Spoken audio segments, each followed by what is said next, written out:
गोपीजनाय कथितं नियमावसाने मारोत्सवं स्वमतसाधयितुं प्रवृत्तः सान्द्रेण चान्द्रमहसा शिशिरीकृताशे प्रापूरयो मुरलिकां यमुनावनान्ते सम्मोर्चनाभिरुदितस्वरमण्डलाभिः सम्मोर्चयन्तमखिलं भुवनान्तरालं त्वद्वेणुनादमुपकर्ण्य विभातरुण्यः तत्तादृशं कमपि चित्तविमोहमापुः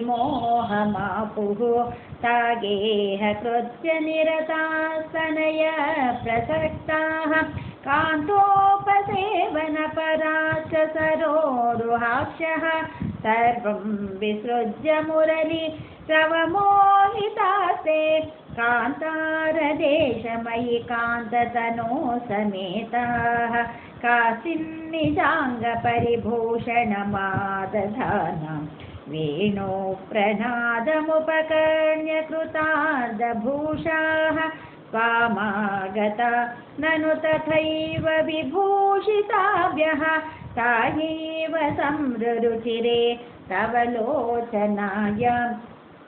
हारं नितम्बभुवि काचन धारयन्ती काञ्ची च कण्ठभुवि देव समागता त्वं हारे त्वमात्मजगनस्य मुकुन्दतोभ्यं व्यक्तं भभाषैव मुग्धमुखी विशेषात् काचित् कुजे पुनरसज्जितकञ्चुलीका व्यामोहत परवधूभिरलक्ष्यमाणा स्वामाययो निरुपमप्रणयातिभारा राज्याभिषेकविधये कलशीधरेव काश्चित् गृहात् किल निरेतुमपारयन्त्यः त्वामेव देवहृदये सुदृढं विभाव्य देहं विधूय परचित् सुखरूपमेकं त्वामाविशन् परमिमा ननु धन्यधन्या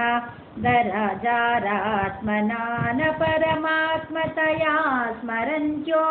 नार्यो गता परमहंसगतिं क्षणेन तं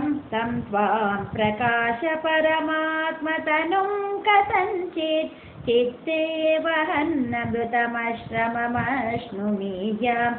आभ्यागताभिरभितो व्रजसुन्दरीभिः मुग्धस्मितार्द्रवदन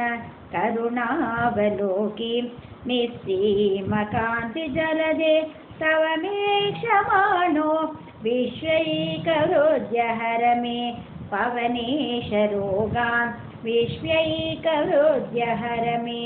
पवनेश रोगान् गोपीजनाय कथितं नियमावसाने मारोत्सवं स्वमतसाधयितुं प्रवृत्तः